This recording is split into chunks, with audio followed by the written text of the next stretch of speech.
नमस्कार दोस्तों, आज की इस वीडियो में हम बात करने वाले हैं एक ऐसी विधि के बारे में जिसे आपने पहले कभी नहीं सुना होगा। अगर आप हमारे द्वारा बताई गई विधि का प्रयोग पूरी मेहनत और श्रद्धा से करते हैं तो आपको निश्चित ही सफलता मिलेगी, महसूस होगी अंदर से। दोस्तों, आपके शरीर के भीतर जो प्राणवायु है वो राज के समान है। आप अच्छे से जानते हैं, सब कुछ यही है, इसके बिना कुछ भी नहीं है, कुछ भी नहीं। इस प्राणवायु के दो भाग होते हैं, एक निश्वास और दूसरा प्रश्वास। प्राचीन शास्त्रों में इन दोनों को सगुण और निर्गुण नाम से पुकारा गया है। जब हम सांस लेते हैं तो वह सगुण कहलाती है और जब हम सांसों का त्याग करते हैं उसे कहते हैं निर्गुण। अब बात आती है रहस्य की। आपकी किसी भी इच्छा को पूरा करने का रहस्य इन्हीं दोनों के बीच छुपा हुआ है और इसे हम आगे वीडियो में जानेंगे बिल्कुल विस्तार से।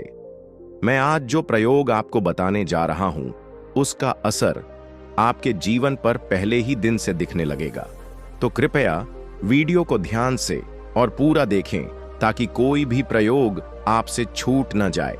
अब बात करते हैं स्वर विज्ञान से कैसे आप अपनी लाइफ को नेक्स्ट लेवल पर ले जा सकते हैं।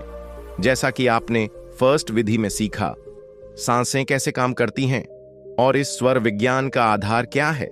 दोस्तों, अगर आपके मन में कोई इच्छा बहुत समय से दबकर बैठी है तो ये विज्ञान उसे 100% पूरी कर सकता है। आज हम जानेंगे स्वर विज्ञान में तत्वों का क्या महत्व है और इन तत्वों को हम अपनी लाइफ में कैसे प्रयोग कर सकते हैं। आप अपनी नाक से निकलने वाली सांसों के संकेतों को समझकर अपने जीवन में हर क्षेत्र में मनचाहा परिणाम प्राप्त कर सकते हैं। शिव सोदय में कहा गया है, चंद्र स्वर शरीर को अमृत से सींचता है और सूर्य स्वर उसकी नमी को सुखा देता है। शिव शोध के अनुसार शुक्ल पक्ष में सोमवार, बुधवार, गुरुवार और शुक्रवार को चंद्र नाड़ी अधिक प्रभावशाली होती है और इस प्रवाह काल में किया गया कार्य हमेशा सफल होता है। वहीं दूसरी ओर कृष्ण पक्ष में मंगलवार, शनिवार और रविवार को सूर्य स्वर प्रभावशाली होता है और इस अवधि में सूर्य स्वर के प्रवाह काल में किया गया कार्य फलदायी होता है। साधारण शब्दों में कहें तो शुक्ल पक्ष में चंद्र स्वर और कृष्ण पक्ष में सूर्य स्वर प्रभावशाली होता है। जैसे सूर्य और चंद्रमा इस ब्रह्मांड को प्रभावित करते हैं, वैसे ही आपकी सांसें आपके जीवन को प्रभावित करती हैं। वैसे ही सूर्य स्वर और चंद्र स्वर हमारे शरीर को प्रभावित करते हैं। दिन में बाएं स्वर का और रात्रि में दाएं स्वर का चलना शारीरिक, मानसिक और आध्यात्मिक दृष्टि से सबसे उत्तम माना गया है। इस प्रकार धीरे धीरे एक एक करके स्वर विज्ञान की बातों को अपनाते हुए हम अपने जीवन में अभूतपूर्व सफलता प्राप्त कर सकते हैं। तो आइए अब जानते हैं तत्वों का स्वर ज्ञान में क्या महत्व है और ये हमारे लिए कैसे काम करते हैं। महेश्वरम मम गणनायकम संसार तारकम गुरुम नम परमात्मा नम भजे। मां पार्वती ने भगवान शिव से कहा, देवाधिदेव महादेव मुझ पर कृपा करें और मुझे वह ज्ञान दें जो सभी सिद्धियों को प्रदान करता है। हे देव, बताइए यह ब्रह्मांड कैसे उत्पन्न हुआ, यह कैसे बदलता है और अंत में इसका प्रलय कैसे होता है। इस समस्त ब्रह्मांड का मूल कारण क्या है। महादेव बोले, हे देवी, यह ब्रह्मांड तत्व से उत्पन्न होता है, तत्व में ही विलीन होता है और तत्व से ही इसका निर्माण होता है, अर्थात तत्व ही ब्रह्मांड का मूल कारण है। इसी प्रकार सृष्टि का अनंत कर्म चलता रहता है। माता पार्वती ने फिर पूछा, हे देव, वह तत्व क्या है। महादेव उत्तर देते हैं, हे देवी, एक अजन्मा, निराकार, एकमात्र देवता महेश्वर हैं, वही इस जगत के समस्त प्रपंचों का मूल कारण है। उन्हीं से सर्वप्रथम आकाश उत्पन्न हुआ, आकाश से वायु, वायु से अग्नि, अग्नि से जल और जल से पृथ्वी। यही हैं पंच महाभूत। ये पंच महाभूत ही सृष्टि का निर्माण करते हैं। इन्हीं से ब्रह्मांड उत्पन्न होता है, इन्हीं से परिवर्तित होता है और इन्हीं में विलीन भी हो जाता है। हे सुंदरी, इन्हीं 5 तत्वों से बना मानव शरीर इन पंच तत्वों को सूक्ष्म रूप से अपने भीतर सक्रिय रखता है। जिससे शरीर में लगातार परिवर्तन होता रहता है। महादेव कहते हैं, हे देवी, अब मैं तुम्हें बताता हूं शरीर में स्थित सौदिया को व्यक्त करने वाले स्वर के विषय में। स्वर ज्ञान द्वारा देवताओं की सिद्धि प्राप्त की जा सकती है, राजा भी वश में आ सकता है। स्वर शक्ति से शत्रु पराजित होता है, बिछड़ा मित्र फिर से मिल जाता है, यहां तक कि माता लक्ष्मी की कृपा, यश और सुख भी प्राप्त हो जाता है। दोस्तों, आपने करोड़ी बाबा का नाम तो जरूर सुना होगा। कहते हैं बाबा जी पानी से भरी बाल्टी में हाथ घुमाकर देसी घी बना देते थे। क्या सोच रहे हैं आप, इसका रहस्य क्या है? दरअसल इस ब्रह्मांड की हर प्राकृतिक वस्तु 5 तत्वों से मिलकर बनी है और बाबा जी इस योग और ज्ञान को बहुत अच्छी तरह जानते थे। अब आप इस छोटे से किस्से से तत्वों के प्रभाव को अच्छे से समझ ही गए होंगे। अब जानते हैं आप सांसों के तत्व को कैसे पहचान सकते हैं। जब कोई विशेष तत्व सक्रिय होता है तो स्वाभाविक रूप से आपकी सांस पर एक विशिष्ट प्रभाव पड़ता है। इसलिए जब आप सांस को बाहर की ओर छोड़ते हैं, उसकी लंबाई, आकृति और दिशा से यह पहचाना जा सकता है कि इस समय कौन सा तत्व प्रबल है। जैसे कि मैंने लास्ट वीडियो में बताया था, आपका एक स्वर लगभग 60 मिनट तक सक्रिय रहता है। ठीक उसी प्रकार यह चारों तत्व भी एक सीमित समय के लिए ही चलते हैं। जैसे ही कोई स्वर चालू होता है, सबसे पहले आकाश आता है जो 4 मिनट तक एक्टिव रहता है। फिर आता है वायु, और वायु 8 मिनट तक रहती है। वायु के बाद अग्नि आती है। अग्नि तत्व 12 मिनट तक रहता है। फिर अग्नि के बाद जल आता है जो 16 मिनट तक सक्रिय रहता है, और उसके बाद आता है पृथ्वी तत्व जो पूरे 20 मिनट तक आपकी सांसों या स्वर में बना रहता है। अब ध्यान से सुनिए, सबसे पहले वायु तत्व चलता है। इसकी दिशा थोड़ी तिरछी होती है और इसकी गति 8 उंगल तक बनी रहती है। इसके बाद अग्नि तत्व आता है जिसकी दिशा ऊपर की ओर होती है और इसकी गति सिर्फ 4 उंगल तक होती है। यह अग्नि 12 मिनट तक स्वर में चलता है। अब बात आती है पृथ्वी तत्व की। इसकी गति मध्य से 12 उंगल तक रहती है और यह तत्व 20 मिनट तक स्वर में सक्रिय रहता है। फिर आता है जल तत्व। इसकी दिशा नीचे की ओर होती है, गति 16 उंगल तक और समय 16 मिनट तक स्वर में चलता है। जल तत्व के बाद आकाश तत्व आता है। आकाश की दिशा कहीं भी हो सकती है। यह चारों दिशाओं में गतिशील हो सकता है। इसकी गति भी 8 उंगल तक रहती है। अब सुनिए, जब आप किसी कार्य को तत्वों के समय पर करते हैं और उसमें भागीदारी, एक्शन और एक्टिव माइंड लगाते हैं तो नतीजे बिल्कुल पॉजिटिव मिलते हैं। शरीर स्वस्थ रहता है और सफलता की संभावना सबसे ज्यादा होती है। अब जानते हैं स्वर विज्ञान की वो गुप्त तकनीक जिससे वाकई में आपकी लाइफ बदल सकती है। बस आपको क्या करना है, पूरी श्रद्धा और ध्यान से इन विधियों को समझना है और फिर उन्हें सही ढंग से अपनाना है। आपकी जो भी विश है वो 100% पूरी होगी। अगर आप किसी परेशानी से गुजर रहे हैं तो वह दूर हो जाएगी और आपका फ्यूचर आपके सामने निखरता हुआ नजर आएगा। पर शर्त यह है, आपका एक भी स्टेप छूटा तो विधि सही से काम नहीं करेगी। इसलिए बहुत ध्यान से और पूरा वीडियो देखें। अब जानते हैं सबसे पहली विधि जो आपको सुबह उठते ही सबसे पहले करनी है।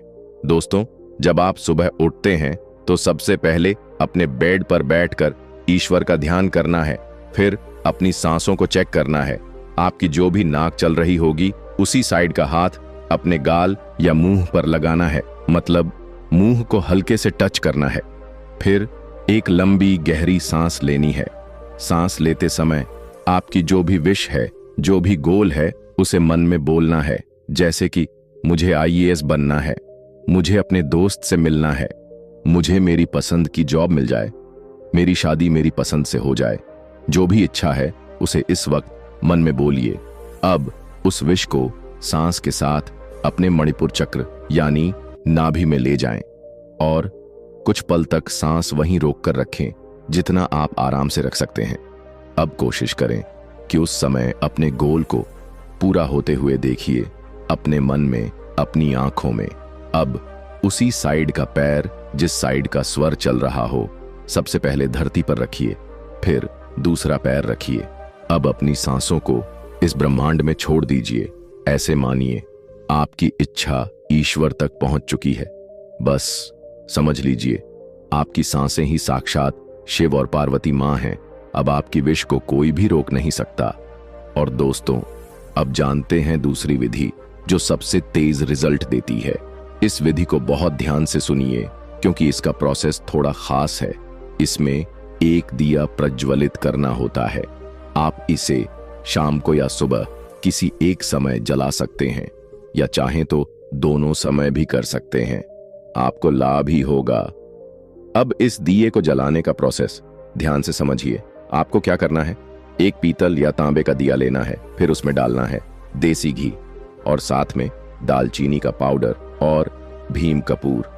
अब पहले दिया तैयार कर लीजिए, फिर उसमें थोड़ा सा दालचीनी का पाउडर डाल दीजिए और अब एक गेहूं के दाने जितना भीम कपूर का टुकड़ा उस दिए के अंदर रख दीजिए।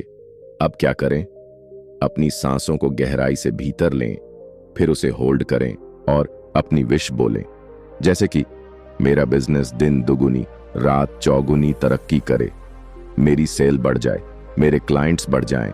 जो भी इच्छा हो उसे दिल से पूरे विश्वास से बोलिए। यह प्रोसेस आपको पूरे 11 बार करना है। हाँ, 11 बार ही। सांस लेनी है, सांस रोकनी है और अपनी विश बोलनी है। इसके बाद इस दिए को प्रज्वलित कर दीजिए। अब ध्यान दीजिए, यह दिया आपको साउथ ईस्ट दिशा में ही रखना है। अगर आप इस दिशा में नहीं रखते तो विधि काम नहीं करेगी। इसलिए बहुत ध्यान से सिर्फ और सिर्फ साउथ ईस्ट में ही रखें। अगर वहां बाथरूम या टॉयलेट है तो ठीक उसके पास इधर उधर कहीं भी रख सकते हैं। इस दिए को आप अपनी दुकान, फैक्ट्री या घर में कहीं भी जला सकते हैं। पर याद रखें, यह दिया इतना चमत्कारी है कि आपकी हर विश, आपकी हर इच्छा पूरी हो सकती है। कम से कम 13 दिन तक इसे लगातार जलाना है और देखना कैसे चमत्कार होते हैं। बस इन सारी बातों को ध्यान रखें और हमेशा आनंदित रहिए। अब सवाल यह है, क्या आप जानते हैं कि नाभि ध्यान क्या होता है और इससे जीवन में क्या क्या चमत्कार घट सकते हैं? जी हां दोस्तों, यह एक ऐसी अद्भुत विधि है कि अगर आप इसे नियमित रूप से करने लगें तो आप खुद सोच भी नहीं सकते कि आप क्या क्या हासिल कर सकते हैं। हम सब सपने देखते हैं, पर जैसे ही आंख खुलती है फिर वही पुराना दृश्य, वही घर, वही पैसों की तंगी और घुट घुट कर जीना। क्यों? क्योंकि हम सिर्फ सुनते हैं, करते नहीं हैं।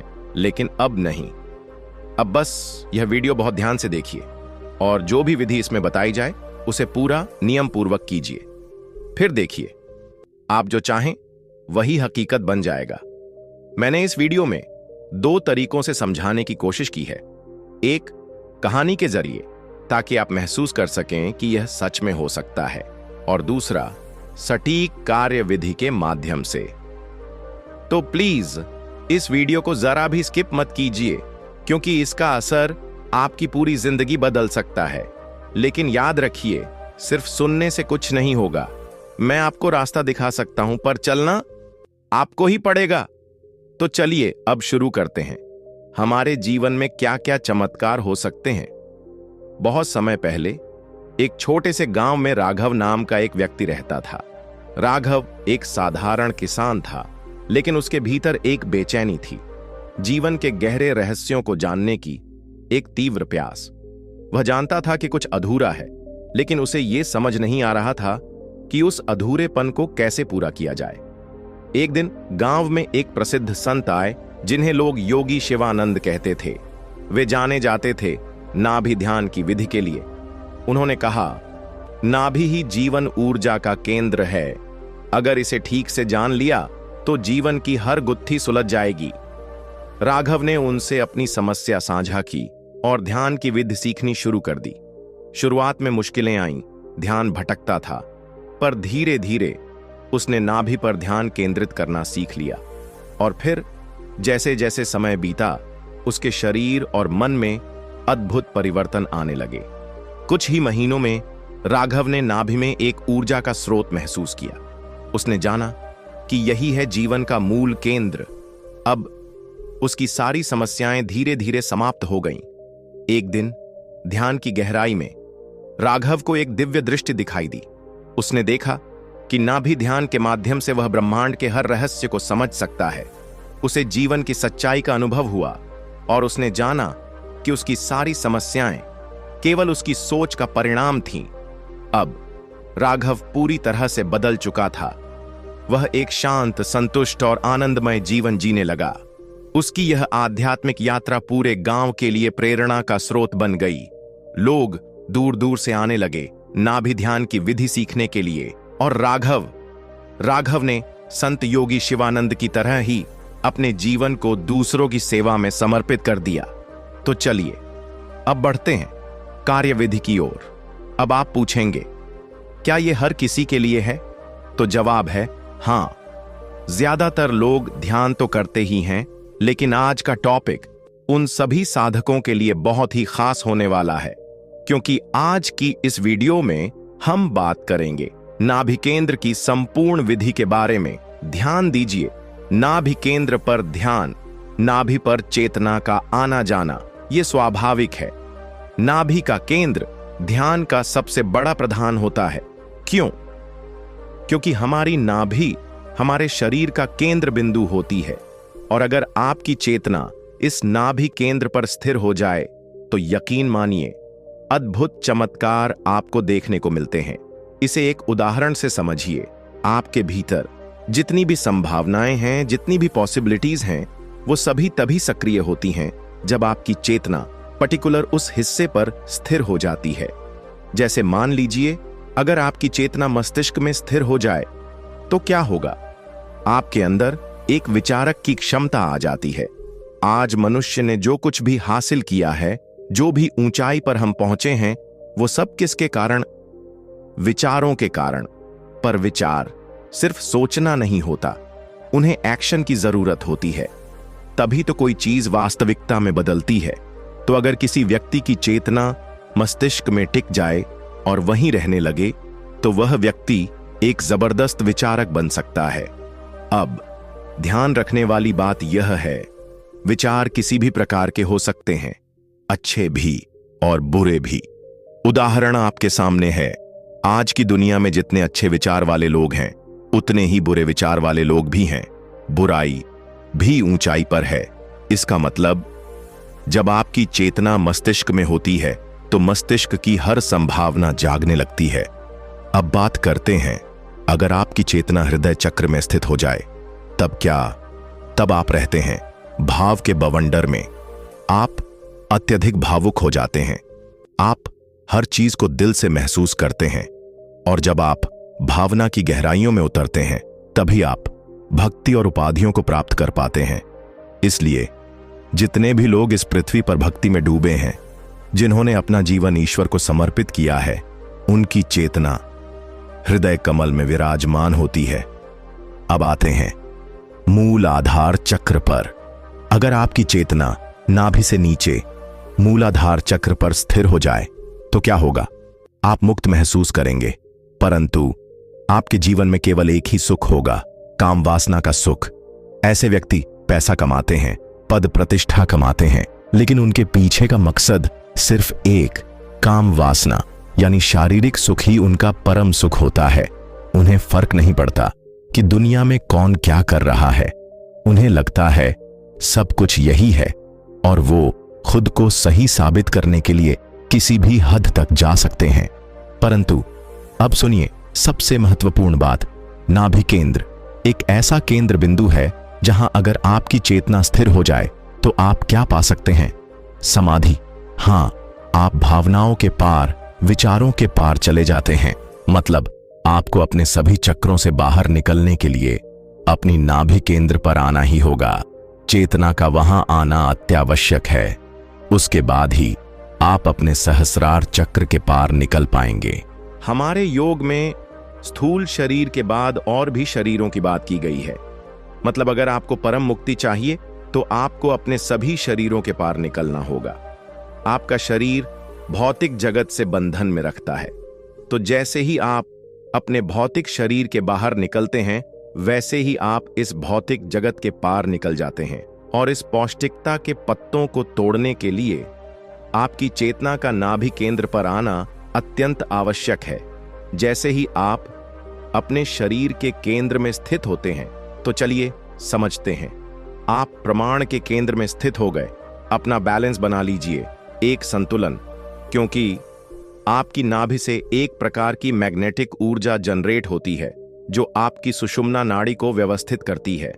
मतलब वहीं से जनरेट हुई ऊर्जा आपके ऊपर के चक्रों तक भी पहुंचती है, जैसे आपका हृदय चक्र, आपका आज्ञा चक्र और आपके सहस्रार चक्र को भी वो बैलेंस करती है। यह सब कुछ होते ही प्राकृतिक रूप से अपने आप व्यवस्थित होने लगता है, जैसे कि आपकी चेतना आपके नाभिक केंद्र पर स्थित हो जाती है। अब जो लोग इड्डा, पिंगला, सुषुम्ना पर ध्यान केंद्रित करते हैं, वो पूछते हैं कौन सा ध्यान सबसे शक्तिशाली है। लेकिन नाभि केंद्र पर चेतना का आ जाना, सोते सोते ध्यान में चले जाना, मतलब डार्क होकर ऊपर की ओर गति करें और आपकी सभी कर्मणियाओं को सक्रिय करती हुई आपके सहस्रार चक्र तक पहुंचे, जो कि आपका 7वां चक्र है। परंतु यह 7वां चक्र भी आपके शरीर में ही है, इनकी भी एक लिमिटेशन है। असल खेल तो 7वें चक्र के बाद शुरू होता है। मतलब अगर आपकी चेतना नाभिक केंद्र पर स्थित हो जाए तो आपके शरीर की भविष्यवाणियां अपने आप ही व्यवस्थित हो जाती हैं। फिर आपको अपने भीतर की ऊर्जा को उद्यमी बनाने के लिए कोई विशेष ध्यान करने की आवश्यकता नहीं होती। बहुत से साधक अपनी काम ऊर्जा को उद्यमी बनाकर उसे खोज में बदलने की कोशिश करते हैं, पर आपको वो भी करने की आवश्यकता नहीं है। आपके शरीर का सेंटर, आपकी नाभि, यह सब कुछ अपने आप ही व्यवस्थित कर देती है। इस ब्रह्मांड की परम शक्ति भी आपकी परम चेतना ही व्यवस्थित करती है। बहुत से चित्र हैं, आप चेतना के स्तर पर थोड़ा आगे बढ़ सकते हैं या थोड़ा नीचे आ सकते हैं, परंतु परम चेतना तो आपके सेंटर में स्थित है और वहीं पर आपके सभी शरीरों का आवरण है। मतलब आप अपने शरीर के बारे में जितना भी पढ़ते हैं, इसी प्रकार से अन्य और शरीर भी हैं। इन सब की परतों को खोजने की शक्ति आपके नाभिक केंद्र से ही जनरेट होती है, जो आपके सभी शरीरों को भरती हुई, 7 चक्रों को पार करती हुई, सहस्रार चक्र को पार करके परम शून्य तक ले जाती है। यदि नाभिक केंद्र पर चेतना की शक्ति आ जाती है तो इसकी शक्ति का अंदाजा आप ऐसे भी लगा सकते हैं, इससे पृथ्वी पर किसी भी जीव का जन्म होता है या फिर किसी अन्य लोक में, मतलब किसी और प्लेनेट पर जीवन है, जो कि अवश्य होगा। वहां भी अगर किसी का जन्म होता है तो उसकी शुरुआत उसके शरीर के केंद्र बिंदु से ही होती है, और जहां भी उसके शरीर का केंद्र होता है वहीं से उसका पालन पोषण भी होता है। जैसे कि एक छोटी सी बात, हम सभी जानते हैं हमारा शरीर मनुष्य शरीर है, इसका केंद्र बिंदु नाभि है। जब हम माँ के गर्भ में होते हैं तो हमारी माँ हमारे नाभिक केंद्र से ही हमारा पोषण करती है, वहीं से हमें भोजन पहुंचता है और वहीं से हमारी शुरुआत होती है। और जिस प्रकार से मनुष्य का केंद्र नाभि है, उसी प्रकार से हर एक जीव के शरीर का भी एक केंद्र बिंदु होता है और वही सबसे महत्वपूर्ण होता है। वही उसके जीवन का कारण है और अंत का भी कारण। इसी प्रकार से हमारी पृथ्वी का भी एक केंद्र बिंदु है, ऐसे ही इस ब्रह्मांड का भी एक केंद्र है। हमारी पृथ्वी अपनी दूरी पर घूम रही है। हमारा सोलर सिस्टम जैसे व्यवस्थित है, उसी प्रकार से ऊर्जा लेकर पृथ्वी पर जीवन बनाए हुए है। यह सब कुछ अपने केंद्र बिंदु पर स्थित है और सब कुछ सटीक तरीके से। मनुष्य विकारों से ग्रसित है। जब तक आप में अहंकार है, तब तक चेतना का आपके नाभिक केंद्र पर स्थित होना नामुमकिन है। और अगर आप यह साधना कर रहे हो, अब तक आपने किसी भी प्रकार की ज्ञान साधना की है, तो साधना करने के लिए आपको अज्ञानी होना होगा, अहंकार छोड़ना होगा, इंतजार खत्म करना होगा। इंतजार से मेरा अर्थ है, आप कोई भी साधना करते हैं तो साधना से मिलने वाले फल का इंतजार करते रहते हैं। इसी बीच साधना का फल परमात्मा ही देने वाले होते हैं और आप सब कुछ छोड़ देते हैं कि इससे तो कुछ हो ही नहीं रहा। अगर आपके अंदर यह भाव आ जाए कि मुझे इस जन्म में मिले या अगले जन्म में लाखों करोड़ों अरबों जन्म लग जाए, यह ईश्वर की इच्छा है और वही मेरे लिए उचित है, वही सर्वोत्तम है। मैं अज्ञानी भला अपने बारे में क्या उचित सोच सकता हूं? मुझे तो उस परमात्मा ने स्वामी व्यवस्थित कर रखा है। इस तरह का भाव अगर आपके अंदर आ जाए, समझो परमात्मा की कृपा आप पर होने लगी है। लेकिन याद रखना, केवल शब्दों से काम नहीं चलेगा। अगर आपके मन में यह भी है कि विचार करूंगा तो कृपा भी घट जाएगी, तो समझो आप फिर से नासमझी कर रहे हो। फिर से एक मांग है। इस भावना का जन्म आपके भीतर प्राकृतिक रूप से होना चाहिए। सब कुछ उस परमात्मा की मर्जी है। मेरे चाहने से कुछ नहीं होता। वो चाहेगा तो मैं बताऊंगा, और अगर मैं नहीं चाहता तो इसमें भी मेरे लिए अच्छा है। बस आपको अपनी भागदौड़ रोकनी नहीं है, इंतजार खत्म करना है और पूर्ण समर्पण भाव रखना है। और एक दिन इसी समर्पण भाव से आप समाधि ध्यान को भी प्राप्त कर लेंगे। दोस्तों, अगर आप लोगों ने ध्यान करने की नई नई विधियों को अपनाकर देख लिया है, लेकिन उसके बावजूद भी आप ध्यान में आगे नहीं बढ़ पा रहे हैं, तो ये आज का वीडियो केवल आप लोगों के लिए है। क्योंकि ध्यान से जो हमें शक्तियां प्राप्त होती हैं, हमारा आवरण जो मजबूत होता चला जाता है, हम उनको सही रूप से अनुभव नहीं कर पा रहे हैं। लेकिन अगर हम अपने ध्यान की ऊर्जा को अनुभव कर लें तो यकीन मानिए आप ध्यान करना कभी भी नहीं छोड़ेंगे। ध्यान आपके जीवन को रातों रात बदल सकता है। आपके साथ ऐसे ऐसे रहस्यमय अनुभव हो सकते हैं जिनका आपने कभी अंदाजा भी नहीं लगाया होगा। मैं आज आप लोगों को बड़ी ही सरल भाषा में ध्यान करना सिखाने वाला हूं, और सिर्फ 10 मिनट के इस ध्यान से आप अपने जीवन को बदल सकते हैं। आप लोग जानते हैं हमारे जीवन में 55 सांसों का क्या रहस्य है? अगर आप ध्यान में 55 गहरी सांसें लेते हैं तो आपके साथ क्या हो सकता है, यह जानना आप लोगों के लिए बहुत जरूरी है। क्योंकि सांस ही हमारी प्राण शक्ति है। सांस के द्वारा ही हम जीवित हैं, और ध्यान में सांस का उपयोग करना ही ध्यान की गहराइयों को महसूस करना है। केवल सांसें ही आप लोगों को ध्यान की गहराइयों की ओर ले जाती हैं। और 45 सांसों का रहस्य जिसने जान लिया, समझो उसने ध्यान की शक्तियों को महसूस कर लिया। ध्यान से समाधि तक जो रास्ता जाता है वो इन्हीं 55 सांसों के द्वारा ही होता है। क्योंकि जब आप ध्यान करना शुरू करते हो तो आपको केवल एक ही चीज सिखाई जाती है, अपने सांसों पर ध्यान लगाओ। तो यही सांसें आपके जीवन को बदलने की शक्ति रखती है। अब देखिए, हमारे शरीर में वैसे तो 70,200 नाड़ियां होती हैं, लेकिन 3 नाड़ियां ऐसी हैं जिनका उपयोग करने के बाद ही हमें ध्यान के अनुभव आते हैं।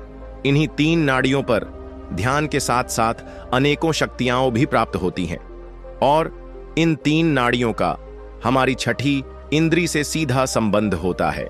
छठी इंद्री यानी आपकी थर्ड आई। देखिए, आपके शरीर में 5 इंद्रियां ऐसी हैं जिनका आप रोजाना उपयोग करते हैं, जैसे कि आपकी जीभ जिससे आप स्वाद लेते हैं। दूसरा है आपकी नाक, जहां से आप श्वास लेते हैं। तीसरा है आपकी त्वचा, जहां से आप किसी भी पदार्थ को महसूस करते हैं। चौथा है आपकी आंखें, जहां से आप इस संसार को या फिर किसी भी व्यक्ति को देखते हैं। और 5वां है आपके कान, जहां से आप इस जगत की आवाजें सुनते हैं। लेकिन जो छठी इंद्री है उसका सीधा संबंध हमारे सांसों से है, और इन 55 सांसों में बहुत बड़ा चमत्कार छुपा है। अगर आप इस छठी इंद्री को एक्टिव करना चाहते हैं तो आपको ध्यान की गहराइयों को महसूस करना होगा। यह बात बिल्कुल स्पष्ट है। और दूसरी बात, अगर आप ध्यान की गहराइयों में जाना चाहते हैं तो ये 3 नाड़ियां, ईडा नाड़ी, पिंगला नाड़ी और सुषुम्ना नाड़ी, इन्हें एक्टिव करना बहुत ही जरूरी है। ईडा नाड़ी आपके नाक के बाएं छिद्र से शुरू होकर आपके मूलाधार चक्र तक जाती है। पिंगला नाड़ी नाक के दाएं छिद्र से शुरू होकर वहीं मूलाधार चक्र के पास जाकर रुकती है, और जहां ये दोनों नाड़ियां समाप्त होती हैं वहीं से शुरू होती है सुषुम्ना नाड़ी। सुषुम्ना में होता है लिक्विड, जबकि ईड़ा और पिंगला में होती है केवल हवा। जब आप ध्यान करते हैं तो ये हवा यानी श्वास आपके अंदर जाती है, पूरे शरीर में फैलती है और आखिर में जाकर रुकती है सुषुम्ना नाड़ी के पास। अब ध्यान दें, जब बाहर से सांस का प्रेशर इस नाड़ी पर पड़ता है तो सुषुम्ना का जो लिक्विड है वो ऊपर की ओर उठना शुरू हो जाता है। जैसे जैसे ये ऊपर उठता है आप ध्यान की गहराइयों में प्रवेश करने लगते हैं। आपके शरीर में अब ध्यान की ऊर्जा प्रवेश कर रही होती है। अब सवाल ये उठता है, क्या केवल सुषुम्ना नाड़ी को एक्टिव कर देना ही काफी है? हाँ, क्योंकि अगर ये नाड़ी सही रूप से काम करे तो आप केवल ध्यान ही नहीं, अपनी छठी इंद्री को भी सक्रिय कर सकते हैं, क्योंकि सुषुम्ना नाड़ी का सीधा संबंध है आपकी थर्ड आई से। और अगर आपको अपनी थर्ड आई को एक्टिव करना है ध्यान के माध्यम से, तो आपको सुषुम्ना नाड़ी को जागृत करना होगा। अब बात आती है इन 55 सांसों की। कैसे लें ध्यान में ये 55 सांसें, ताकि आप ध्यान की गहराइयों को महसूस कर सको, क्योंकि यही वो 55 सांसें हैं जिनसे आपकी सुषुम्ना नाड़ी एक्टिव होती है और यहीं से आपका ध्यान में प्रवेश होता है। एक नॉर्मल व्यक्ति 1 मिनट में 15 से 18 बार सांस लेता है, लेकिन एक कछुआ सिर्फ 5 से 6 बार। और जहां एक इंसान की आयु 100 वर्ष तक होती है, वहीं कछुए की आयु 500 से 600 वर्ष तक हो सकती है। इसका मतलब साफ है, आपके श्वास ही आपके जीवन को लंबा कर सकते हैं। और अगर आपको ध्यान की गहराई में प्रवेश करना है तो आपको अपने सांसों की गति को धीमा करना होगा, यानी जहां आप 15 से 18 बार सांस ले रहे हैं प्रति मिनट, आपको उसे लाकर 13 से 14 तक घटाना होगा प्रति मिनट के हिसाब से। और सांसें जितनी धीमी हो और गहरी होंगी, आपका ध्यान उतना ही गहरा होता चला जाएगा, और आपकी श्वास जितनी ही गहरी और लंबी होंगी, उतना ही आपका ध्यान गहरा होता चला जाएगा। लेकिन जो 55 सांस आपको ध्यान में लेने हैं, वह एक ऐसे समय पर लेने हैं जब आपको इसकी आवश्यकता है, यानी कि ध्यान के बीच में एक ऐसा समय जरूर आता है जहां पर आपको इसका उपयोग करना है। तो चलिए, सबसे पहले हम इस विधि को पूरा जान लेते हैं कि आपको ध्यान में 55 सांस का उपयोग करके अपनी छठी इंद्री को एक्टिव कैसे करना है और अपने ध्यान को गहराइयों की ओर कैसे ले जाना है। तो सबसे पहले आप लोगों को एक स्थान चुनना होगा जहां पर किसी भी तरह का शोर शराबा बिल्कुल भी ना हो। आप लोगों को ढीले ढाले वस्त्र धारण कर लेने हैं। ऐसा नहीं है कि आप लोगों को केवल बैठकर ही ध्यान करना है, किसी आसन पर ही ध्यान करना है, किसी दिशा में ही ध्यान करना है, ऐसा कोई भी मायने नहीं रखता। आप केवल किसी ऐसे स्थान को चुनें जहां आपका माहौल बिल्कुल शांत है, जैसे अभी आप बैठे हुए हैं या फिर किसी भी बेड पर लेटे हुए हैं। आप इस स्थान को भी चुन सकते हैं, लेकिन आपकी रीढ़ की हड्डी बिल्कुल सीधी रहनी चाहिए। अधिकतर लोग लेटे हुए ही ध्यान करना पसंद करते हैं, लेकिन वह यह नहीं समझ पाते कि उन्हें कब नींद आ गई, और जिसकी वजह से ध्यान में प्रवेश होने से पहले ही उन्हें नींद आ जाती है। तो आप लोगों को ऐसा समय चुनना है जिसमें कोई भी काम आपका ना रुका हो, यानी कि किसी भी तरह का कोई चिंता तनाव आपके मन में नहीं रहना चाहिए। आप सुबह का समय भी ले सकते हैं, आप लोग शाम का समय भी चुन सकते हैं। और इसके बाद आप लोगों को अपनी दोनों आंखें बंद कर लेनी है, और आपको आंखें बंद करने के बाद जो भी दिखाई दे रहा है, काफी लोगों को अंधेरा दिखाई देता है, तो काफी लोगों को ध्यान में एक ज्योति दिखाई देती है, और काफी लोगों को कुछ ना कुछ विचार आते रहते हैं। जो भी आपके सामने है आने दें, उसे बिल्कुल भी रोकने का प्रयास बिल्कुल भी ना करें।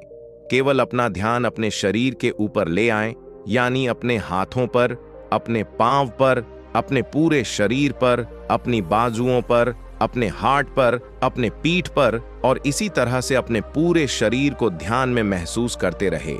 ऐसा आप लोगों को 4 से 5 मिनट जरूर करना है और उसके बाद अपने ध्यान को अपने सांसों की ओर ले आएं। अपने सांसों को महसूस करते रहे कि कैसे आपके सांस आपके नाक के द्वारा होते हुए आपके पूरे शरीर में फैल रहे हैं।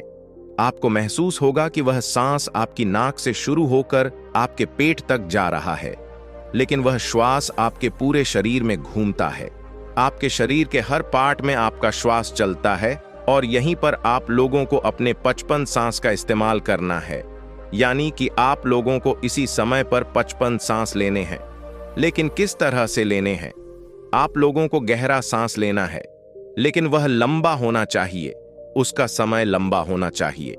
यानी कि आप अगर 1 मिनट में 15 से 18 बार सांस ले रहे हैं सामान्य रूप से, तो आप लोगों को 8 से 10 बार या फिर 10 से 12 बार ही 1 मिनट में सांस लेना है, और वह सांस आपके टोटल 55 ही होने चाहिए। और जब आप 50 से अधिक बार ऐसा करेंगे, इसी रूप से 55 सांस लेंगे, तो आपको महसूस होगा कि आपका पूरा शरीर स्थिरता की ओर जा रहा है। क्योंकि जब आप इस तरह से 55 सांस का रहस्य जानेंगे कि आपके विचार शून्य हो जाएंगे, अपने आप ही आप लोगों को महसूस होगा कि आपके विचार शून्य होते हुए आपको नजर आ रहे हैं। आपका पूरा शरीर स्थिरता की ओर बढ़ता ही जा रहा है। कुछ लोगों की इसी स्थिति में धड़कन तेज हो सकती है, लेकिन आप लोगों को अधिक प्रेशर अपने सांसों पर नहीं डालना है। शायद आप 12 सांस ना ले पाओ, आप लोग अधिक ले लें।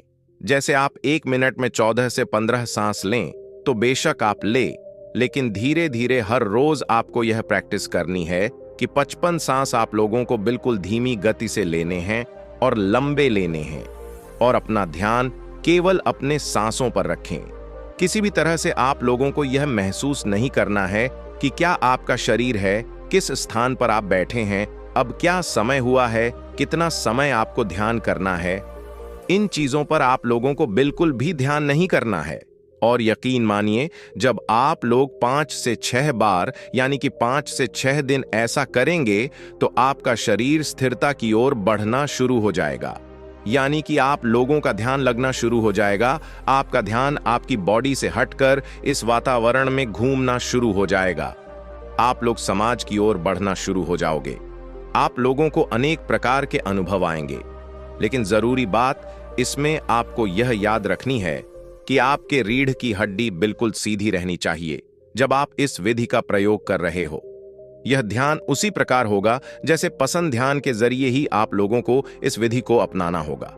और जितना समय भी आप लोग ध्यान में बैठते हैं, वह बैठे रहे, और हो सके तो यह ध्यान करने से पहले आप थोड़ा एक्सरसाइज या फिर योगा जरूर करें। और इस ध्यान का सही समय है जो करने का, वह है केवल ब्रह्म मुहूर्त, यानी सुबह 3 बजे से 5 बजे के बीच आप इस ध्यान का उपयोग करेंगे तो आपको बहुत से बेनिफिट मिलेंगे। और साथ ही अगर आप लोगों को यह वीडियो अच्छा लगा है, तो आप इस चैनल को सब्सक्राइब जरूर करें और बेल आइकन को भी प्रेस जरूर करें। धन्यवाद।